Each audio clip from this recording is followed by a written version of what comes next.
Laetitia, le micro c'est carré 38. Là, c'est parti.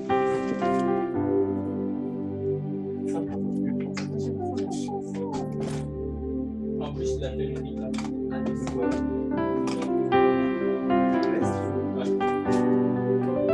Ça sent.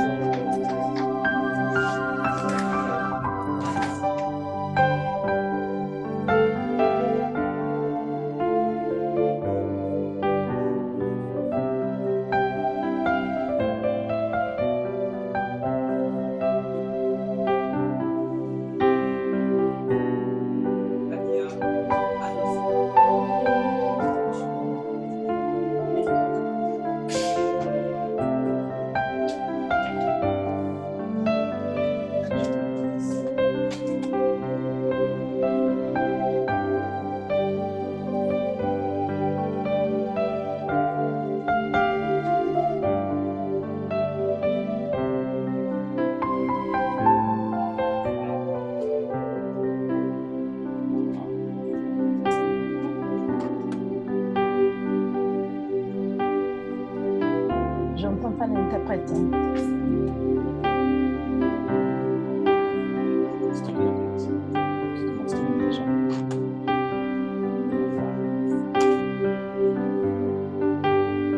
Je pense.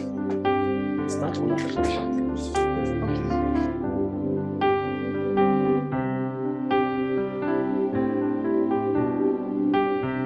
C'est live déjà. Natasha, can you hear me? Yes, I can hear you. Okay, do you want?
Du pasteur Ivan Castanou et vivez le chant naturel de Dieu au quotidien.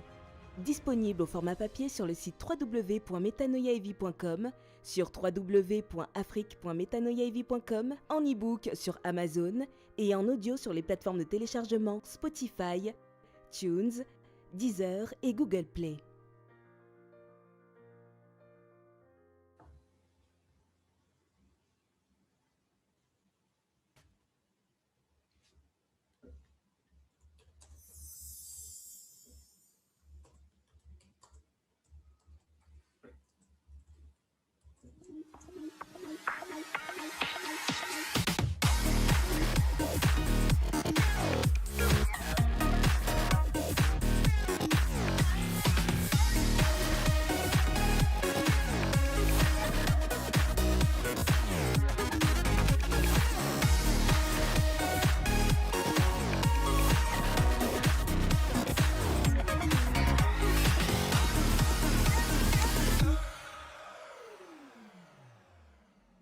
Good Bonjour, morning. Welcome bienvenue to à Sagesse Morning Matinale, Wisdom, votre your quotidienne daily où tous les program where every matins vous morning you recevrez receive des paroles words de of sagesse, des wisdom, conseils, trucs, advice, astuces. tips, and advice so you can deploy yourself during the day. We are pleased to have you. I'm with Renate. Hi, Renate. Welcome.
Je suis Sarah. I'm Sarah.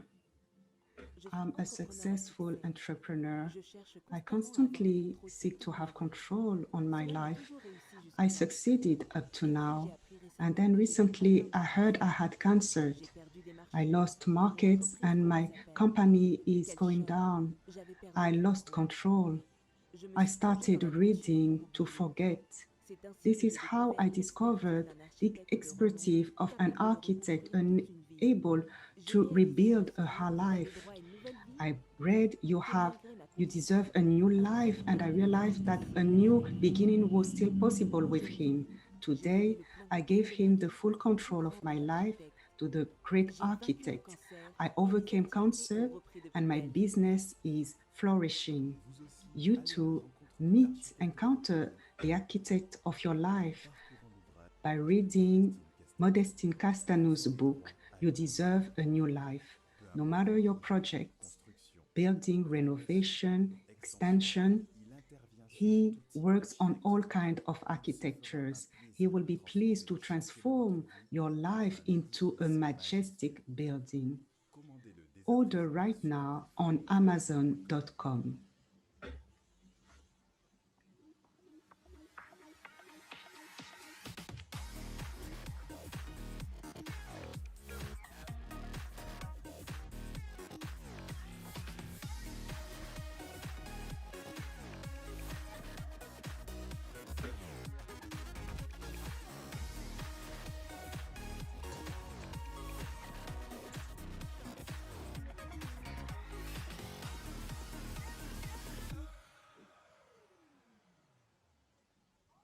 Good morning. Welcome to Morning Wisdom, your daily program where every morning you receive words of wisdom, advice, tips to enable you to spend a great day. We are pleased to have you. I'm with Renate. Hi, Renate. Hi, welcome.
Je suis Sarah.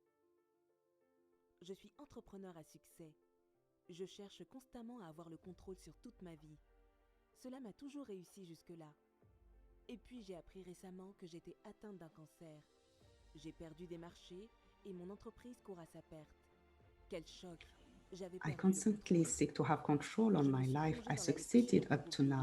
And C'est recently, ainsi que j'ai découvert l'expertise d'un architecte de renom I realized I capable had de transformer cancer. toute une vie. I lost contracts Et and my company is vous avez droit going à une down. nouvelle I vie. lost control. Que I malgré started l'opposition, reading. un nouveau départ était encore That's possible. how I discovered the Aujourd'hui, j'ai expertise donné of les an clés architect de ma vie au plus able grand des to architectes. rebuild a life. J'ai vaincu le I cancer realized in et mes You activités sont Deserve a New reprises. Life that despite my condition, a new beginning was possible. Today, I gave the full control of my life to the biggest of the architects. I overcame cancer and my business is flourishing. You will see, you too meet the architect of your life by reading the book of Modestine Castanou, You Deserve a New Life. No matter your projects, construction, renovation, extension, he can work on all kinds of architectures. He will be pleased to transform your life into a majestic building. Order right now on Amazon.com. I'm Vincent. It's me thinking. I'm looking at time going and thinking that soon everything will be like before. Before. This is me, the first time I heard about Jesus. We must say I was a bit in a hurry. And this is me. As I found an ICC service, I really love the experience. So this is me sending the word new at +33 650 01 0090 to meet a real counselor in a virtual room with whom I did the prayer of salvation. This is me, the first time I joined a family of impact. It's a group of people gathering together in person or on Zoom to share around the word of God. And this is Roderick welcoming me and saying, I will be taken care of, etc., etc. I have to say I wasn't really listening because I couldn't wait for just for one thing, to pray. And this is, you already know. But at that time, I wondered why there were so many highlights on the pages. And this is me as I listened to testimonies about how important it is to be rooted in a local church. I met Rebecca, Alexandra, David, Krishni, and this is me. I know I put my picture, but because today it's also my family of impact. And here it's our time of fellowship at the end. So we no need to say that all this happened before the pandemic, and we're drinking water and juice. And this was during lockdown. Families of Impact switched to Zoom with online meetings, but our lives continued to be impacted. And this is Marvin, a member of the family of Impact living nearby. He comes to encourage me when I go through difficult time. And to finish, this is me when I heard about the end of the lockdown and our activities will resume progressively. So thinking about all of this, I think the Lord stretches quite a bit. You too, join a family of impact near your place and participate to the Summer of the Families of Impact with times of fellowship and fun moments, respecting the social distancing. For this, go to the website on the page or scan the QR code. My name is Mark. I'm a student. My studies, my friends, my life seemed all planned, and everything stopped suddenly with the lockdown. Difficulties to find a job. I was a catastrophic financial situation, discouraged, without hope. I struggled to discipline myself. I started taking drugs, drinking alcohol, smoking cigarettes. But one day, I heard about the book Neutralize the Public Enemy #1 book from Pastor Ivan Castanou. I knew it would be difficult, but I held on. I read the book and applied the keys to resist the temptation to drink, smoke, or take drugs. Today, I'm completely free from all those addictions, drugs, alcohol, cigarettes, unclean thoughts. Thank you, Lord. l'immoralité sexuelle, No grâce au sin livre is too Notre hard. Nouvelle public numéro 1, La chair, du You pasteur too Daniel. discover the keys to be Évitez le free sang from naturel all de kinds Dieu of au quotidien. addictions, fear, Disponible sur le bitterness, papier sur le site anger, sexual immorality, with the book Neutralize the Public Enemy Number One, the Flesh, from Pastor Ivan Castanu, and Live the Supernatural of God, available on paper format on metanoiaev.com, on afric.metanoiaev.com, as an ebook on Amazon and on Spotify, Tune, Deezer, and Google Play.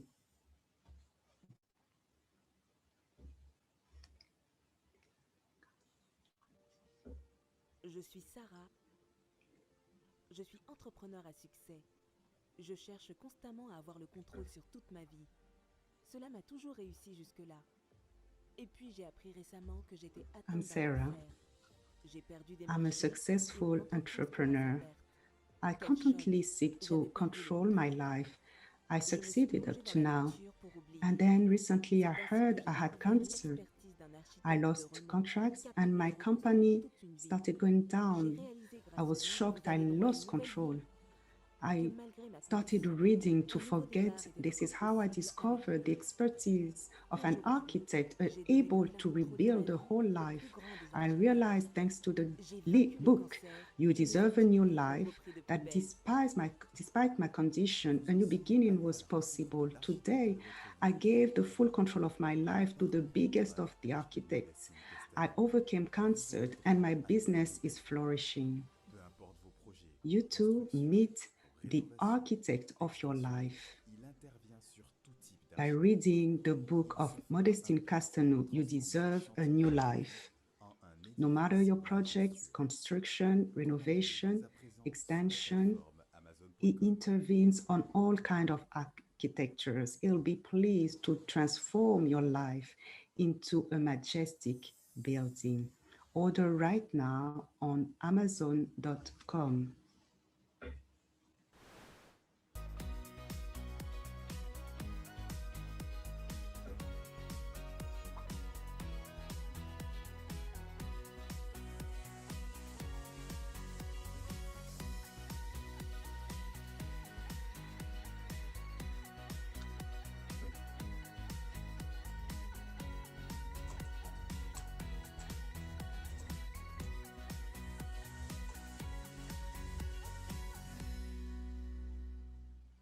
Bonjour, j'espère que vous allez bien, que vous appréciez cette semaine riche, cette semaine de bénédiction.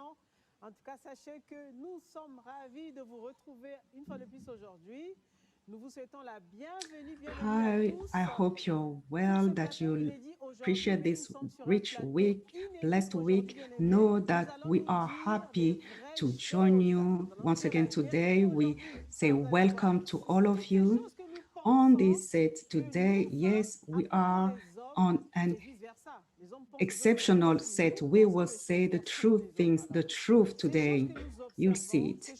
All those things that we think that us women, we think regarding men and vice versa, they think things about us as well. Those things we notice that we say between ourselves, we will talk about them publicly.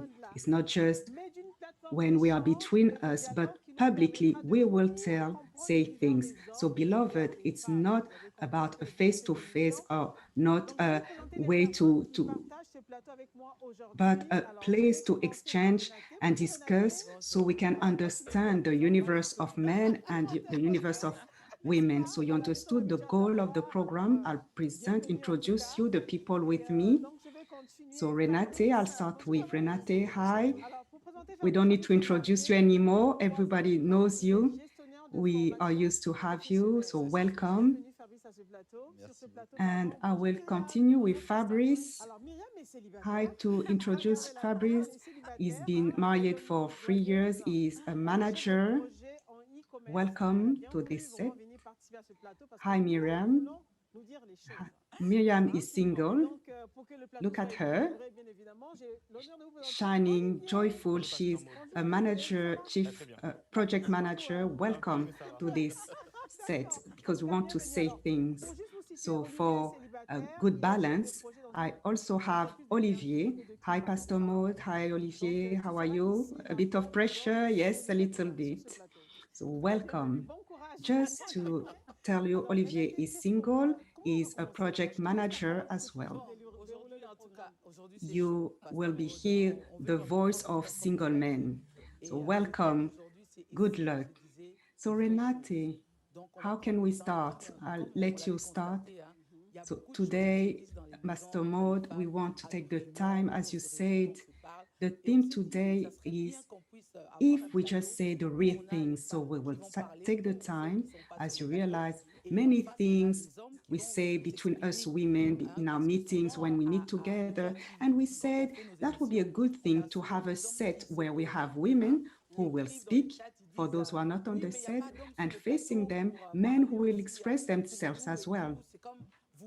Because often on Eclat TV, we have men connecting as well. They write on the chat, they say, oh, but there are no men on the set to speak for us. It's as if you speak about us, but we can't defend ourselves. The idea is not to defend yourself, but at least you can speak today and speak on behalf of those men who are not here. That's why we decided to take this moment to share together. We will speak about few elements, type of sentences, words that we hear in houses that women say about men, and also men. We also did our study, and we got some situations that men express and say that women, they think this or that of us. So we'll talk about it today. It's just around this, Pastor Mo, that we will have our program. So we won't go here and there. We know where we're going, but be sure, beloved, for one time, I'll be neutral. I won't say anything. Otherwise, there won't be any balance. There won't be any balance. Two men, two women, I'll be in the middle. I'll just look at you, listening to you. Maybe I'll speak a little bit. You never know. But that's the goal, the purpose, that you'll be neutral and bring light to us. The way we will function, every time I will bring an affirmation that men or women have regarding the men or women, and we'll see, is it factual, is it, does it has a foundation, and the other part will defend themselves, even though we don't live it personally. It means brothers and sisters live the situation, so we have the responsibility to defend them. So I will start by what men say. The first affirmation is, women today are not submitted. They are too independent, especially when they have financially, they are established financially, socially, spiritually, they are established. They are not submitted. That's what men say, Pastor Maud. So that's the situation. That's our first question case. So I don't know. Fabrice, you want to start? I will try to answer. Yes, when many brothers are in this kind of situation, they ask themselves, are they the kefalis in the house? Either they don't have a job, so they can't provide, and the woman is providing. And in this kind of situations, they question themselves, even though they know they are the one who needs to set the vision. But at the end, they don't really take care of his opinion. And or we have the situation where they are not considered when they give instructions. They don't look at what he says, and women take decisions themselves. And sometimes it even impacts children, because children see the dad doesn't go to work, mom brings the money and organizes everything, and it's very delicate. And children know, because in some wives don't have the wisdom to sort out things in the intimacy with their husband. They split between children. And at the end, it creates a polluting atmosphere.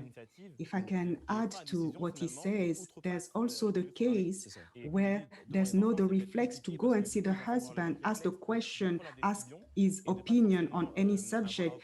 The woman will take just the initiative and the decision and bypass the decision, the opinion of her husband. And before children, it's complicated because they will also start taking their decision and don't recognize the authority of the father.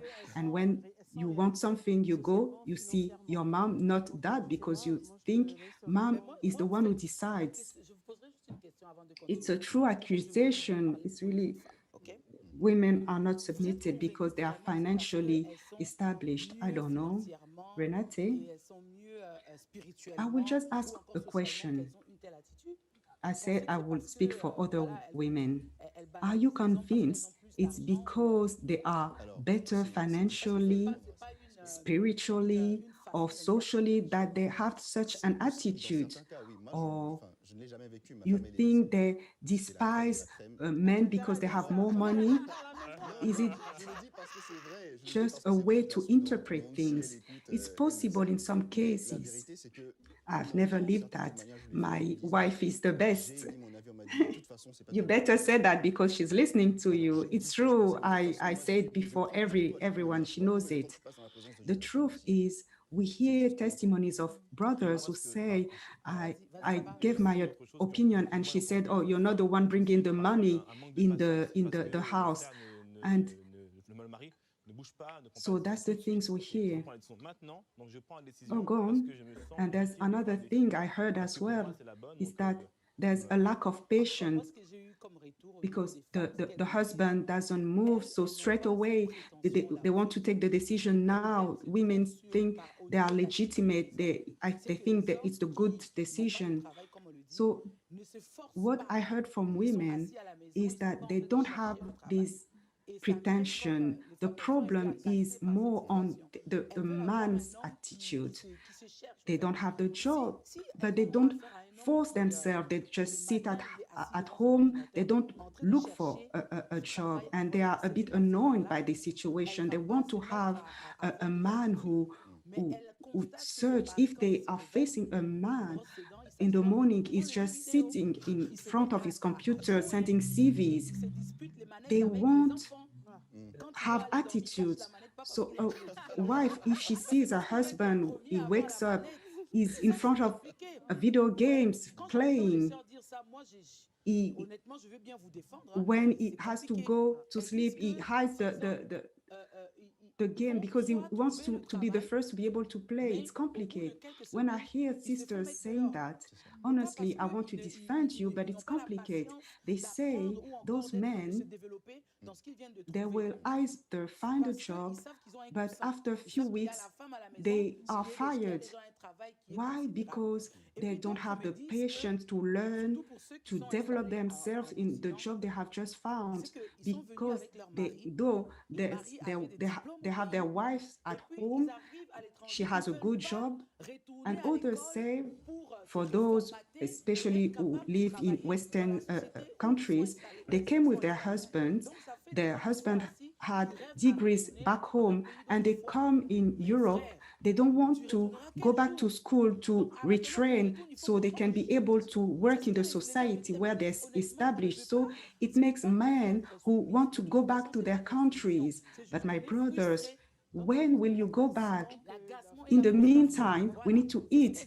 That's what the sisters tell me. Honestly, it's not that we don't want to be submitted. It's not unsubmission. It's just that we're frustrated. That's what they express. They expect to have dynamic men who take care of their families because that's their role. They have the duty to take care of their family. They wait that men wait for women to be submitted, but Pastor Maud, you tell us because I need to speak. When we finish the program, we need to understand what men understand by submission and what do women we understand by submission. Yes, I'd like to add something. In all the points you gave financial points.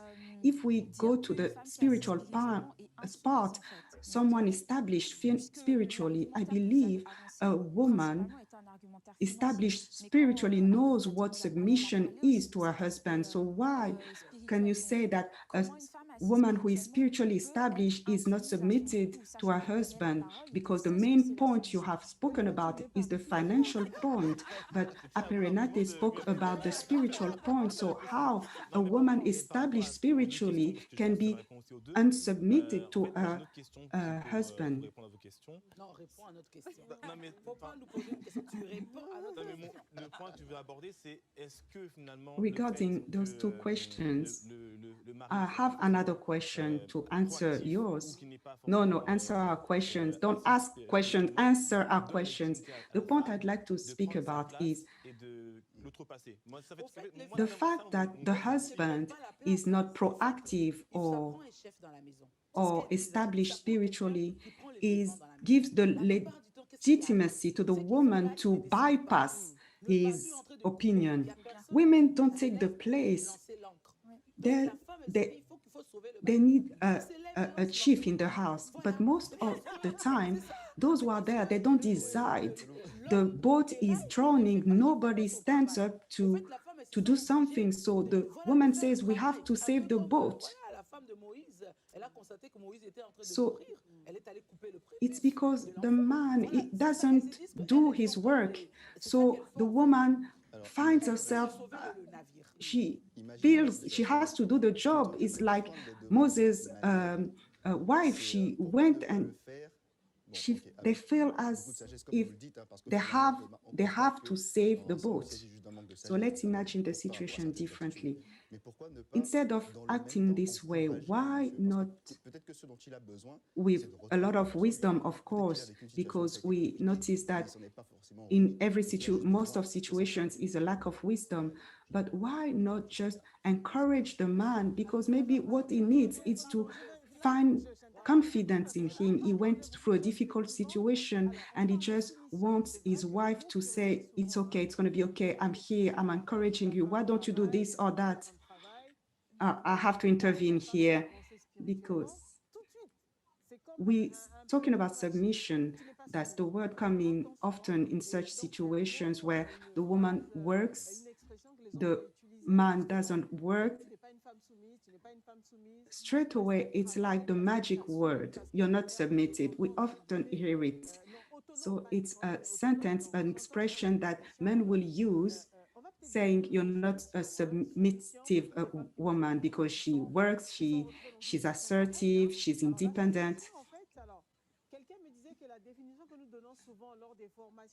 So we will define the word submission for all women listening to us and found themselves in such situation. Submission, someone said, often when the definition we give in trainings, it's too weak. So we will redefine submissions under the mission. People didn't agree with that.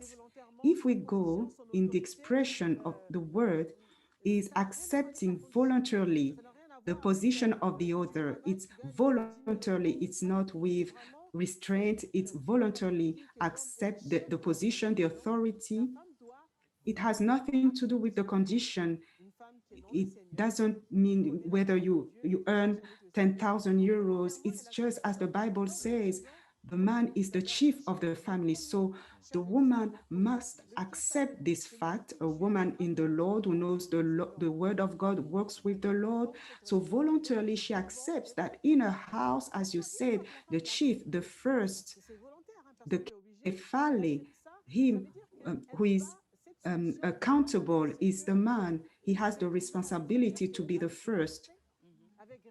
Once the woman has accepted it voluntarily, it means this kind of submission will go along with respect, reverence. We are okay, you're the chief.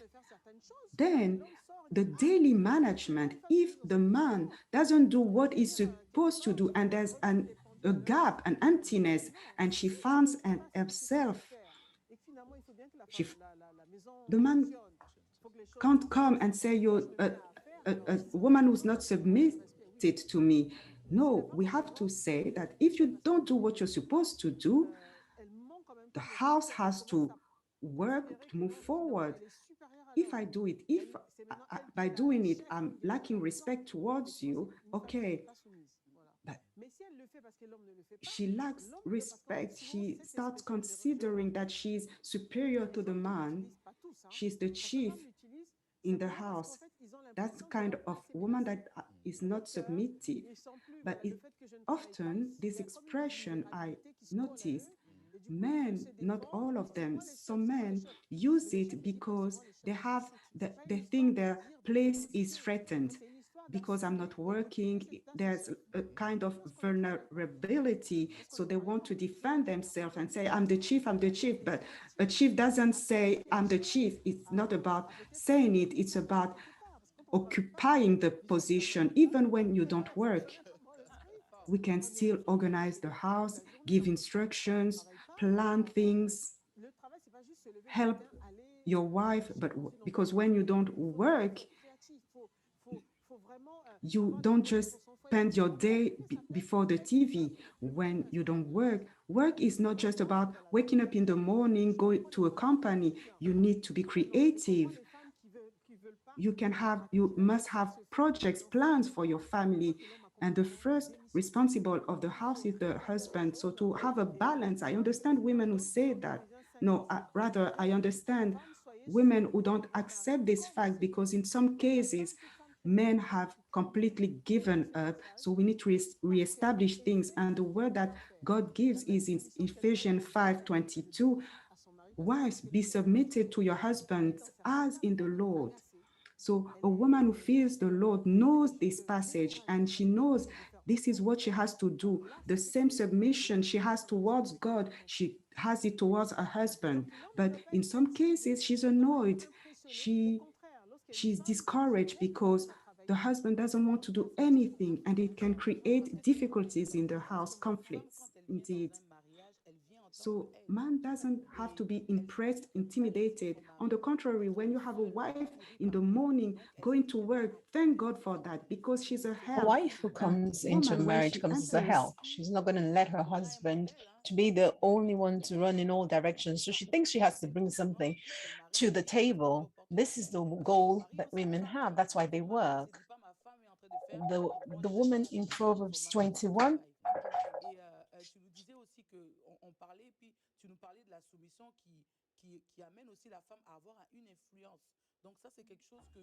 a husband doesn't say, oh, she's doing so, I stay at home, I do nothing. And you said as well, you talked about submission, who take this woman to have an influence. It's something women, we work on this. We know it's not something difficult. It's an opportunity that God gives us to serve others, to have the influence we need to have in our house. Indeed, it's a delicate situation when the woman works and the husband doesn't. So it needs wisdom to know how I will present things, how I will speak about the plans of the house. their attitudes to have, their positions to take. You need a lot of wisdom. And the woman mustn't, because she's angry or irritated, maybe her husband doesn't work because of certain reasons. You need to encourage him, tell him it's going to be okay, because when he will get work, it will be more revenue for the house. So it's in the attitude, it's delicate. The man can be going through difficult times. He might lack confidence because he hasn't found work. So there's a way you speak, the attitudes you should have. It's not because he's at home that you're going to expect him to cook and do everything in the house. There are things that you have to do with wisdom. This is the advice I can give to women when you're in that situation. Consider the vulnerability of the man because he's used to be a conqueror, someone who is strong, but at this point in time, he's weak, he's very sensitive, even the way he's approached. And at that time, we have to be even more respectful towards him. This doesn't mean that you can tell him things, but we must say it in the right way. But if he does it deliberately, if he doesn't make any efforts, there is a problem. There really is a problem. It's not going to work. It can get worse in the home because if he isn't trying, if he's sitting all day long as a manager, he is like a manager. That's not a normal situation. There is a real serious problem to solve, and she can ask for advice and get some help because there the marriage it can be threatened and even not exist anymore because I cannot see any woman who can tolerate the situation.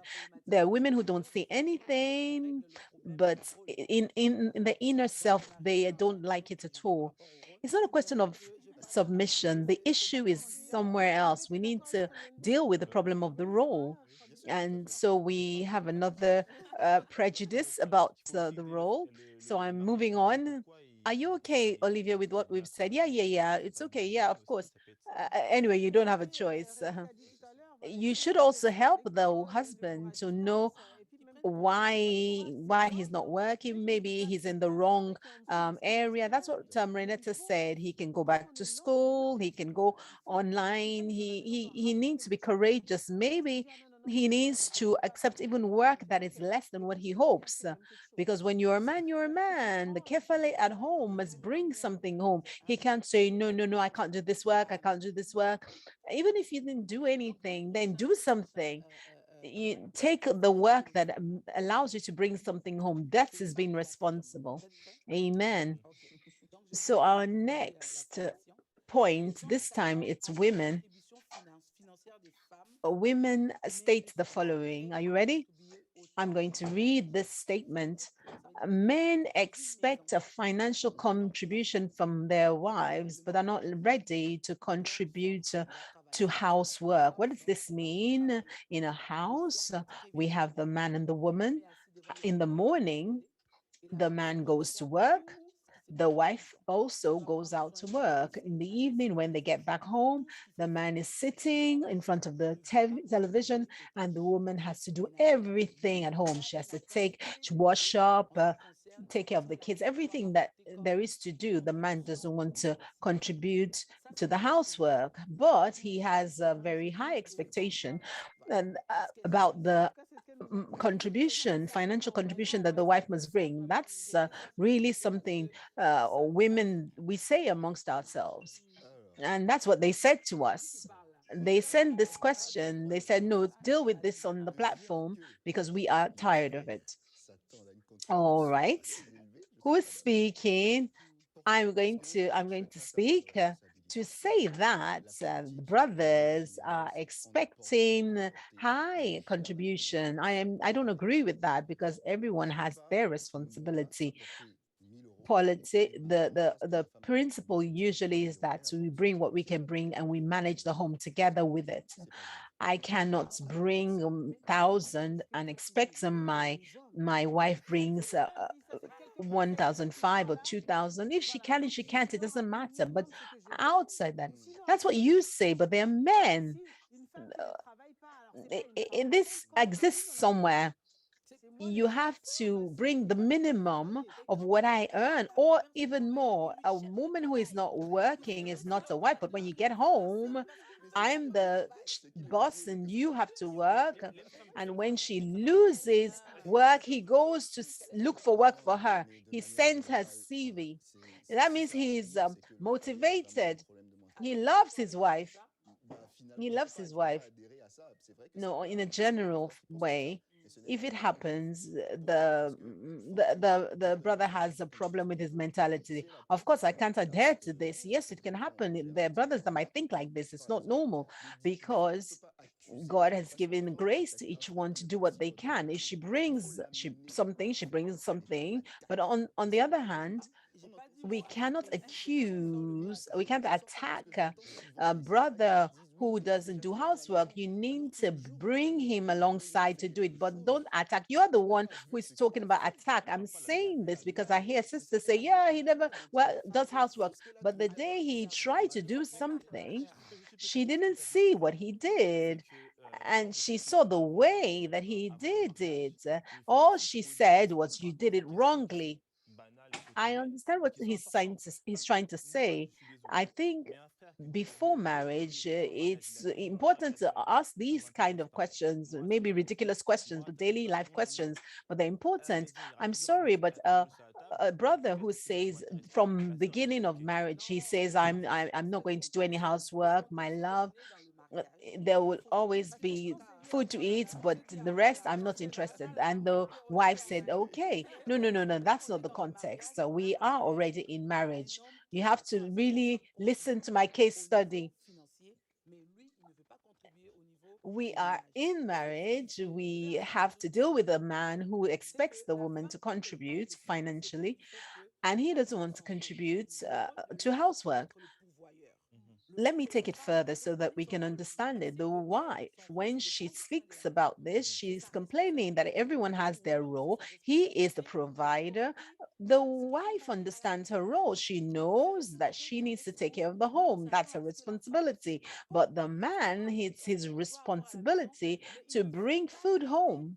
But we are now in a context where the man also expects that the wife brings food home, but he doesn't want to help her with her responsibilities at home. He doesn't help at home. Okay, I have a point about this. There's an element that we have to take into consideration. It's the models that each had. Women, of course, taught us to take care of the home and clean up because we are women. The man, on the other hand, if he's never seen his father in the kitchen, it's always been mother. He's never seen his father put something in the washing machine. For him, it's not automatic for him to do it. He thinks that the man who does it, wow, he's got a great heart to do it.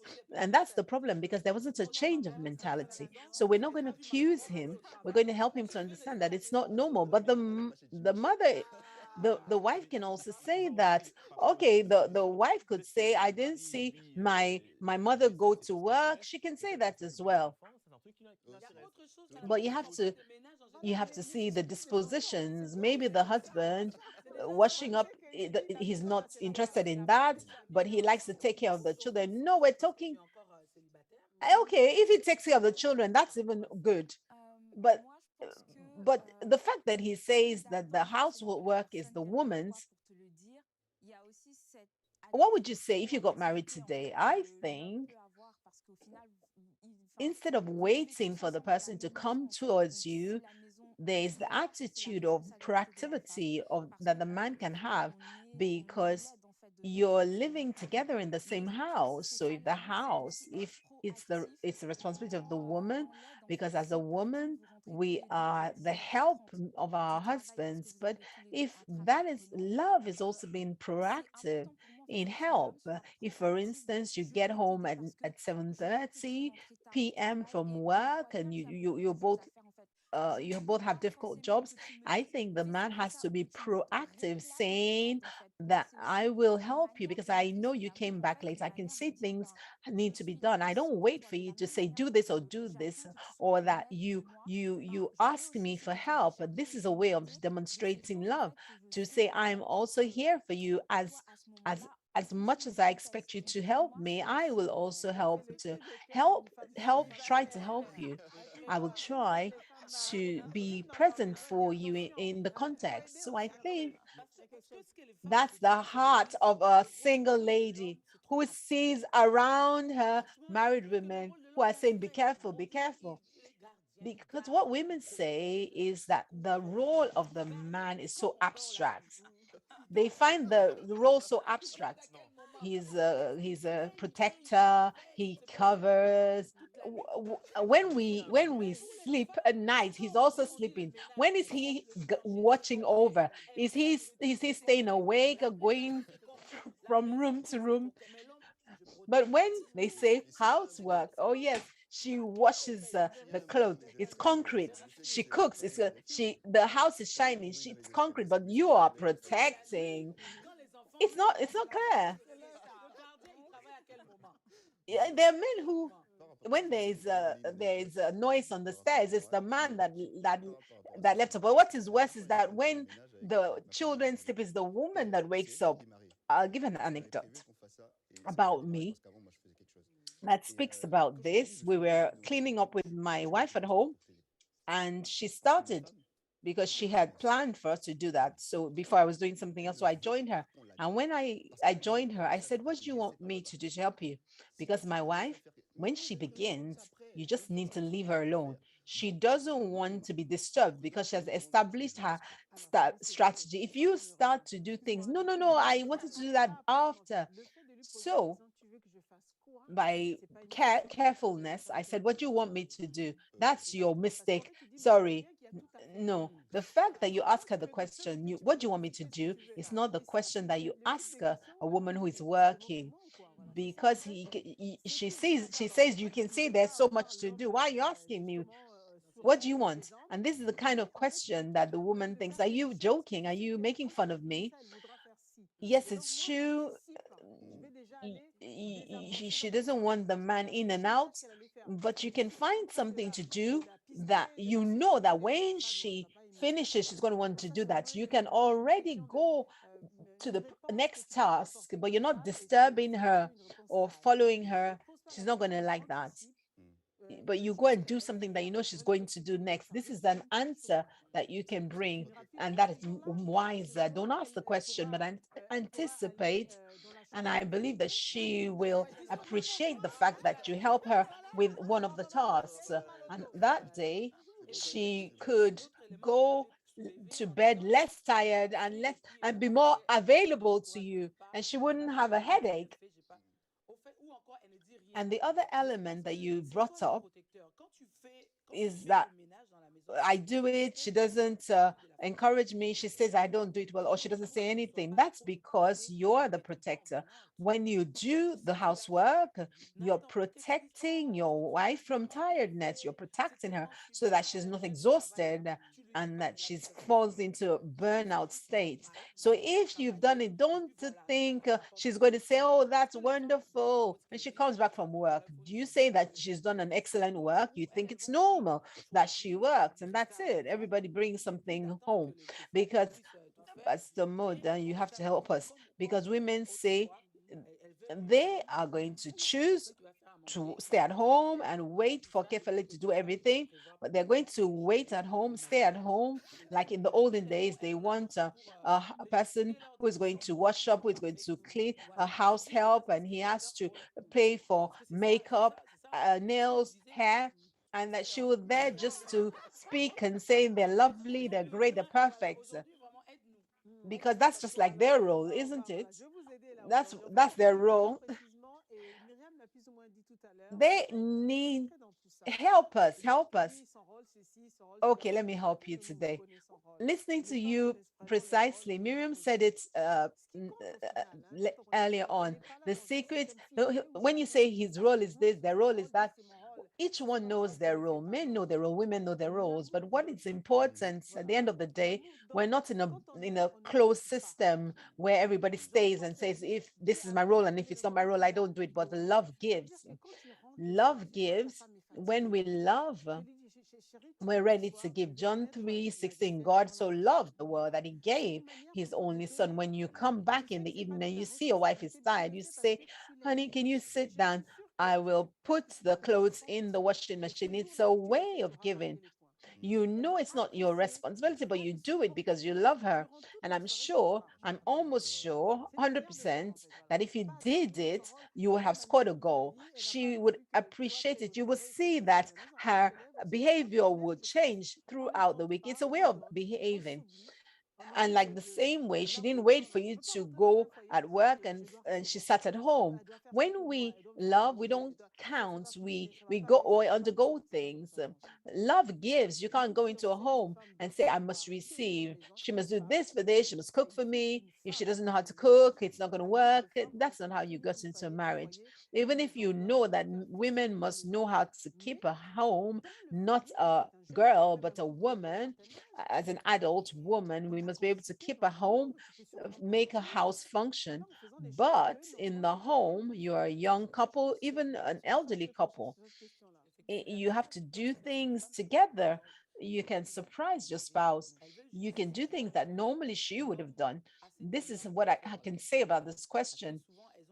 And it's not that women have high expectations. They just want to see that the man has a largeness of heart. Sometimes they feel that they are heartless. They don't expect the man has a calendar saying Monday you do the wash up, Tuesday you do the washing up. Women that know it's their role and they don't want to transfer it, but they're only saying that since we're in a context where the wife is more active than in the olden days. She just wants to have support, and it's not necessarily from the man. If the Lord allows it and the family can have the money, then somebody can come home and do the things. She needs to be, okay, I'll cook. It's good to have cooks. I'm just giving you some ideas. It's not wicked. Let me just give you a test. If I have an advice to give, it has to be spontaneous. Sometimes when I know that she's finished, I say, what do you want to do? Do you want me to do something? Even if it's for me to cut the vegetable before she comes, so that when she gets there, put hot water and massage the feet. It's something. Yeah, talk to Mira. Talk to Mira. So, massage her feet with salt, and then we do manicure and pedicure. That's great. That's great. It's things like that that make the difference. She doesn't ask for this every day, but from time to time, it really helps. And there you would have scored goals. And I'm sure that you're scoring goals every day. That's why you say that my wife is wonderful. Amen. Do we have any other point? The third, this is the women. No, it's women that are speaking. Women are they have too high expectations. Single women or single girls are too high in the expectations in their criteria. They want men who are accomplished at every level, and they reject those who haven't, who don't manifest their expectations. They say they must have this, this, this. If one is out, they don't want to know anything about him. Their criteria is very high, maybe financial accomplishments or spiritual. They expect him to be a pastor or a preacher, someone who is able to speak the word and who spits out fire. They want a man. That's what brothers say. They say if they don't have all that, then the sisters, you single people, you single ones. Okay, I'll take this point because I'm a single man. I have a testimony about this. Less than a year ago, I didn't have a car and I didn't have my driving license. So I had neither a car, neither a driving license. And when I met a sister, she made me understand that without a car or without a car permit, if we got married and we had a child and she had a child, how would I take her to the hospital? And so it's true. That's just an anecdote, but for a lot of brothers, from the first encounter, or he doesn't have work, or he doesn't have all the situations that are necessary. Sisters have lists in their head, and if he must be one meter, does sports, he has a good smile, he's famous, and this can be very complicated for brothers to meet sisters, because maybe he doesn't have the criteria you want today, but maybe tomorrow he will have them, or maybe other things that he does that are very good that you don't appreciate because you don't have the first criteria that you want. So I don't agree with you at all. Why?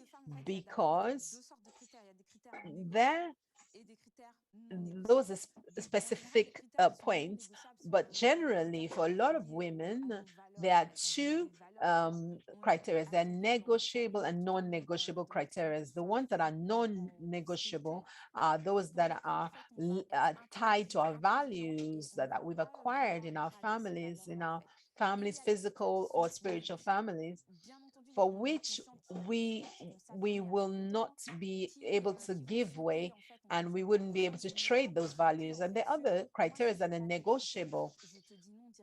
There are some that will grow, that will grow with the couple. So I'm not going to say, if I don't have that criteria, that's general, because not all girls or women think like this. But if people say that, that means that the majority, I've already heard it,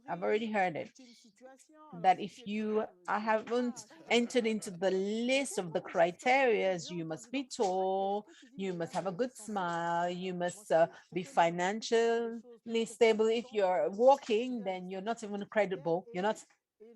It's true, Miriam. It's supposed to be. I know you, and I know that these are important things for you. You make the distinction between criteria and values. We understand that, but that's your position. But doesn't mean that we don't need to talk about this today, because there are women, you don't know the brother, but when you immediately see him, you judge him directly. He's not in your criteria. The fact that he is short, you don't want to go beyond. You don't want to know him. You don't know who has sent him. You don't know if he's in the plan of God for your life. Immediately you are stuck. Pastor Maud, I also think there's the question of sometimes the context of which a woman grew up.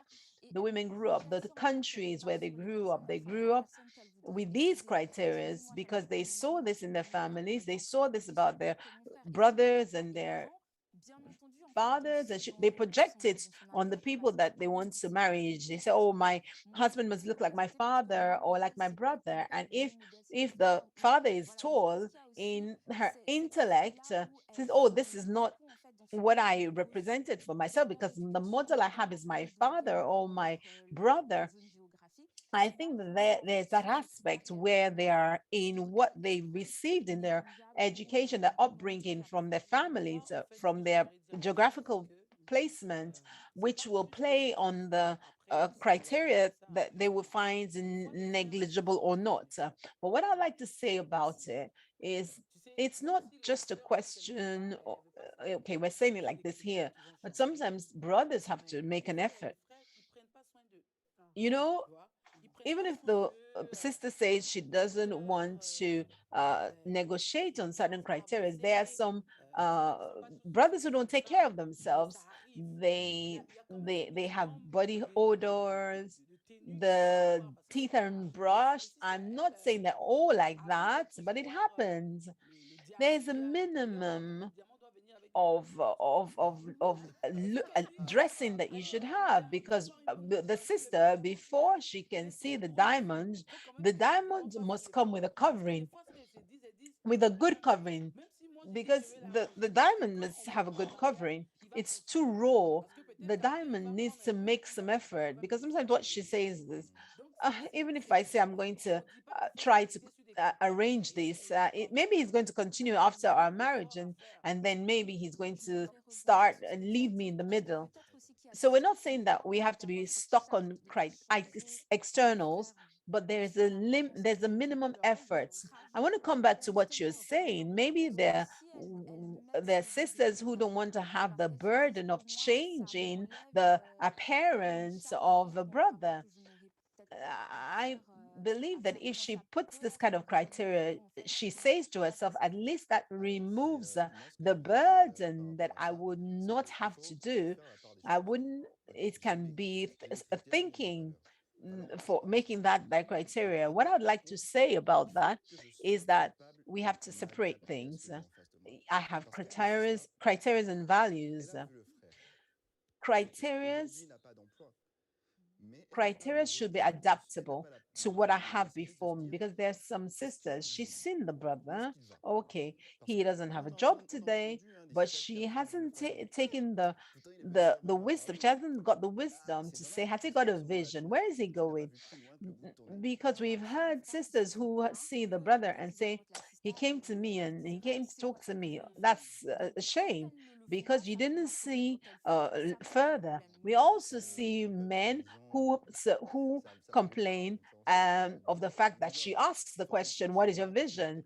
If she does it, a problem. If she doesn't do it, it's a problem. If you ask, you should have a vision.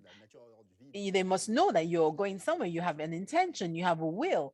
This is one thing. If you don't have all the elements on her list, at least have some.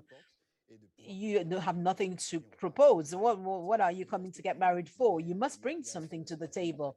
And it is her duty to discern what you are bringing. Of course, she can leave or she can stay, but you must have, and that's what we're reprimanding the sisters about. Is that okay for you? No, now you have a car. But about hygiene, which is important and we need to speak to for brothers, I think sometimes the brothers who are not conscious of these things for different reasons, the way they grew up with boys, they don't really think about smell. It's my sister who explained these things, that you should use deodorants with 48 hours duration. She explained these things to me, and of course you have to explain it. If he's cute but he smells bad, you go to a senior brother or a father who says, yeah, he came to me. It's complicated, but talk to him about his hygiene, because if he makes an effort, maybe there's an opening. You're giving tips to the sisters. So it could be also haircuts. So instead of the woman to just walk away, she can tell somebody, like, to coach him a little. This is important. This is wise. Send an missionary. Tell him to change his style a little bit. This is understandable. So the sisters have everything they need today. So normally, we're talking of physical criteria. They cannot be stopping. They cannot stop things. They cannot be non-negotiable. They're not values. So the sisters can try. I'm just going to read the word of the proverb in Ecclesiastes 3 verse 1. And this is a warning. And all sisters, the Bible says there's a time for everything. There's a time for all things under heaven.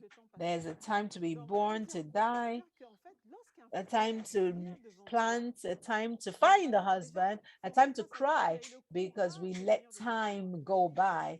So this means that when a brother comes to you, already you need to thank God because he had the courage to come before you, and he starts to speak to you. Instead of looking at him from head to toe, listen to what he's saying. Listen to beyond what he is saying. Look beyond the appearance. Is he a good person? What does he have in his inside? Who can testify about him? Who is he really? Where is he going? These are not questions that you ask to him. No, you don't know him, But since he's come to you, I know men do it.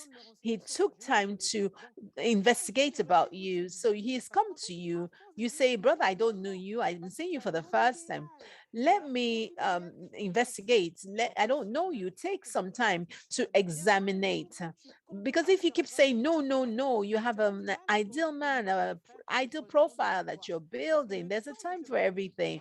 And one day will come, you won't be able to count the number of brothers who come towards you because the time would have gone by. So you have to be careful. You have to ask yourself. You have to know when a cock is still an egg. Recognize it because he's not properly dressed, his haircut is not really great, but you can see beyond what your eyes can see, and you can say, this man, if we negotiate things well, it can be okay. If we can help him, it can work. Try to see it this way instead of stopping the process. He might be the man of your life. Pastor Maud, I would like to ask you a question about this question of criteria. How do we not get stuck? Yes, we've distinguished between criteria and values, but does that mean that for some women, should they lower their expectations, the things that are important to them? How is it that they don't sell themselves short and accept any requests, if I can ask it like this? Look, you said it very well. Values are non-negotiable, because if not, these are problems for you later. But criteria, if on your list, it depends. Not all women have the same criteria. If on your list, he has to be 1 meter 90, maybe 160 could be okay. It's not selling yourself short, but saying, oh, maybe I went overboard. Because like you said, I heard you say, if all the women want 190, who is going to marry the shorter ones? Those who want 190, they themselves are not 190. It's not selling yourself short. No. Everything is value. Values are non-negotiable. We don't negotiate. When we're children of God, when we talk of values, he must be in Christ, he must fear God, he must love God, he must be under the responsibility of someone. Someone must testify of him spiritually, or even in his behavior and his character. It's important. I'm just going to give some points, but if one of those points, one of those criteria are not respected, you can wait. You don't have to rush. But character, there are things to be done. Let him have time, give him time to work on his character, to be ready, to be a kefale who will take care of his home. You've said something, Pastor Maud. We don't get married to change somebody. We don't get married to change someone, because sometimes this is the problem, especially when it comes to values. You can't try to take a man who doesn't have the right values, saying that you will bring him to those values. That is utopic. That's where we have people who make bad choices, and the criteria evolve, and you must be okay. Like you said, it's not a question of selling oneself short, but putting the priorities in the right places. It's a question of humility, really. Everyone, I make mistakes. We all make mistakes. You said, you can say, oh, I made a mistake. I judged wrongly, and I'm just correcting it. It's okay. It requires a lot of humility, because of course we all have a level of pride. We need a level of humility. I think we're all going overboard, but over time. Okay, I bring the next affirmation. Women affirm that men play with their feelings. They show us interest. They make themselves present as if they're interested in a relationship.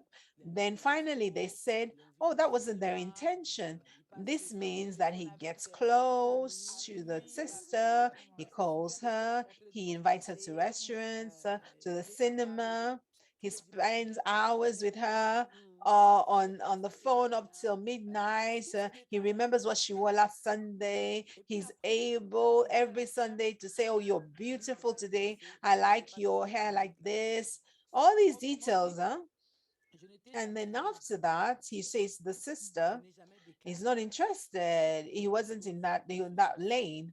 In other words, I never said anything to you. I never declared something in that way. So as long as I didn't say I am interested, I am not. Even if my actions, my behavior, everything I do make you believe I'm interested, as long as I haven't said it, I am not. That's it. Why is everybody looking at me? Because you are the single person. Because it's true, we hear it a lot. Exactly, because it's like you don't know. Actually, initially, they know. Calling a sister between 12 and 3, it's not spiritual warfare. It can be done earlier in the day or other periods to discuss, to learn to know the person. But women are emotional. Women are emotional. If you come to a sister who has an empty emotional cup and you continue telling her, oh, you're beautiful, she's going to feel as if she's already going out with you. And so she'll place herself and condition herself psychologically to that. And now when you come and say, no, no, no, I never said that. I never said I was interested or that we were going out. It brings a total breakage in the woman's emotions. And it can also cause rejection of other brothers who come to her sincerely. It's something that happens very often. It's like women take this, you've just come to take my time. While you've been around me, there are brothers who've seen you around me. You made me avoid all other brothers because you came. It's like putting someone aside. When you go to a shop and you see a dress that you like, we look at it and then we deposit on it of 20. It costs 100. I put a deposit of 20. Keep this for me. But you continue your shopping. You continue going, looking at other shops, if there are better things. And that cloth cannot be sold. Someone else would have bought it and you would have been happy. But you made deposits and you left. You continue doing your shopping and looking for another dress. This cloth is thinking, oh, well, you've invested in me. You're coming to get me. That's what the sisters are saying. And then later you come back and you say, well, I wasn't actually, no, I'm no longer interested. Two things to clarify. We are talking of the principles where the woman didn't do anything, because there are times when it's the sister that calls. Okay, that's fine. Even if she did something, but if it's you who began, she's responding. If she's interested, she will respond. Okay, my second point, that's another tip. You must also see if the brother has a spiritual father, because it's in this sort of situation, in the long term, it multiplies. It becomes a big issue. You must call on a spiritual father. Oh dear, we're talking of something on the field. Something is happening on the field. The brother is like this. This is what he does. And there are lots of them who do it. It's not just one person. It happens very often in churches that brothers do this. As long as he's undecided, this is a possibility. Imagine that when he is calling, he is creating a relationship with the sisters, but for him to engage, he needs to be ensured of this link. At midnight, no, the question of midnight, we hear it a lot. We have to give perspective. I called you first at midnight. You didn't say no. And maybe in my circles, calling someone at 11 p.m. No. We're all in Genesis. We know that we don't call people at midnight. You were there. I am in agreement. If that's the case, the woman is interested. She wants it. If she answers, it's because she wants. She's okay that you call her at that time. Because she's saying you are going somewhere, but you are saying you're going nowhere and you're calling at midnight anyway. But the attitude of the brother, yes, he started. It's not like he doesn't want to. He has intention. No, let's imagine. No, don't tell me that. I'm reading you a case study. The sister is saying that at a given time, what happens on the ground is that the sister says, what's happening? He's not speaking. And then she tries to investigate. She sends emissaries to find out how. And that's when he says, no. He's not interested. He never said. And he says, like, I never did. He puts his hands up. I never said I was with her. She's the one who made the scenario in her own head. She did not make the scenario. You wrote the scenario for her. Your name is signed. And in that case, Apirenati, there's a problem. Why is she researching? And why doesn't she go directly to him? Because she's not supposed to go forward. She's not supposed to say to the brother, I love you. She has to wait. She knows that he's not asking for her hand. She can just ask, what are your intentions? If she asks, you say she's trying to toast you. No, she's just reading between the lines. He didn't say from the beginning. He hasn't defined in the beginning, but you call her, you don't define it. You don't say, now we're friends. And now she records in her mind that you are friends. She understands that it's defined like this. So she doesn't play a film in her head. As long as you're not precise, you don't declare exactly your intentions. You are the one that is meant to declare your intentions even before she asks. As soon as you start speaking to her, you say you are friends. It's clear in her system, in her mind. We are at this stage. If you want to go to another stage, you will declare it. If only it could stop at calling midnight, but you go to the restaurants, cinema, and others who ask, this month, I can't pay my rent. Can you help me? Oh, cinema, restaurants, cinema. I know that's not really friends, but restaurant, the true problem is that for a brother, the place where he can meet the sister is restaurant, because a brother, there are a lot of brothers who cannot meet the sister. They're there to pray in church. We have a brotherly communion at church, but there's lots of people. The hunter knows how to isolate the prey. Okay, in the restaurant, we isolate.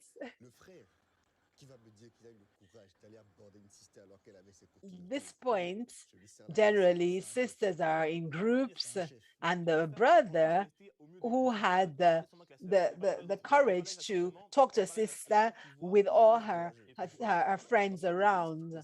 Even worse, the one who stays with all the sisters and is just speaking to one who he likes, because the risk is that the girls you have to count them, you have to think about them. And if it's a brother who has already spoken to one and that it didn't work, not because it doesn't work, I'm going to another prey. But if the one, unfortunately, is there with the one who I'm speaking to now, it's going to be a problem. But it's in the way you do things. This is not a situation of 1 or 2 months. This can go on for 6 months. For 6 months, you are giving a sister hope that it's going further. The sister is going to advise you. She'll invest in your life. You ask personal questions. The sister, you push her to open about intimate things. And then, after all that, you had no intention. That's where the problem lies. It blocks somewhere. So we must say that there are sisters who we're speaking, we're discussing. It's not like I don't have intentions. We go out, I really want something, but you put such pressure on me about marriage. Let's take our time. I know I told you, maybe I didn't tell you, but I have intentions. I will tell you at a point, but don't pressure me on it. Please help us, Pastor Mode. I'm going to say something. If you have intentions towards the sister, you have to be clear from the beginning. That's what Miriam said. He comes, he's not clear. He likes the company of the sister. He's not saying anything, but he wants to stay with her. No, it's not like that. If you have intentions, you say, my sister, I've observed you. I would like to know you better. I want to know who you are. Would you give me the permission to talk with you, to exchange with you in the goal, maybe to go further? That's clear. The sister says someone is interested, but there are some brothers who don't even take they don't even help, they're not as clear at the beginning. They just say, do this for me, do this for me, I'm coming into your life. In his head, it's not to marry the sister. In his head, it's just, I'm spending time with her, but honestly, she's not on the list of those who I can marry, so I'm going to take advantage of her, in quotes. I like her company, but marriage, the day when the sister realizes after 1 year, what's happening, and he says, I never asked you anything. And that's why I say it's not fair, it's not honest. And this is what I want to denounce, because cases like this we see very often, it comes often. And if I can say something to all the brothers who are listening to us, brother, you heard it, it's strong. We are 3 women and we are not in agreement. You mustn't do things like that, because you mustn't play with the emotions of the others. You don't play with the soul. The soul is a part of a human being that is very sensitive. We shouldn't manipulate, play with the heart of the other. No. Remember, and I'm talking to men as I'm talking to women, because there are women who do it as well, that will give hope to the man. Don't do to others what you don't want them to do to you. The Bible says in Galatians 6 verse 2, verse 7, 6, 7, God is not mocked. Whatever a man soweth, that is what he will reap. If a man deliberately chooses to do that, then somebody will do something worse to him. He will regret it, because he is reaping what he sowed. Don't do what you don't want others to do to you. It's a spiritual law. It's not only applicable when we pay tithes and offering, but on everything in our relationships. There is a way of speaking to a sister. If you realize that this sister is not in your criteria, she doesn't answer any of your criteria, and you know you will never marry her, then change your way of speaking to her. If you think that she's clutching to you, she says, oh no, my sister, I don't want us to amalgamate things. It's not because I've called you that you think, no, you are a sister to me. I appreciate you as a sister, but it's not going to go beyond. There, you will help the sister to preserve her heart. She will keep her heart. Maybe she will cry, but she will hurt less than if she invested to go further. You have to keep your distance and observe. There are ways of observing before going towards the person. Take time, the time that is required before deciding that you should go towards the sister, before you decide to build with her, because you don't want to break her heart. This is what you need to know. The Bible says that we are weak.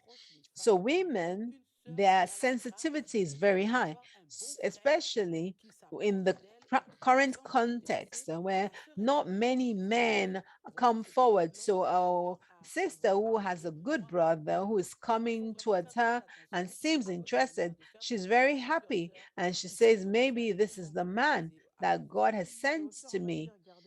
And so you have to be really careful in your way of behaving, because there are lots of sisters who are suffering because of this. And to sisters, we say, keep your hearts, The guy hasn't said anything, hasn't said anything. They're impressive, but they're never in a hurry. Keep your heart. As he hasn't, if he hasn't said officially, don't try to help him. Don't don't try to do acrobatics, gymnastics to catch him or lay onto him. He's a hunter. Even he hasn't spoken, say he needs to speak. Don't suppose in his place. Keep your heart. The Bible says, keep your heart above all things. The heart is precious. Don't allow anyone to break your heart. And the brother who comes to break your heart, he's not qualified.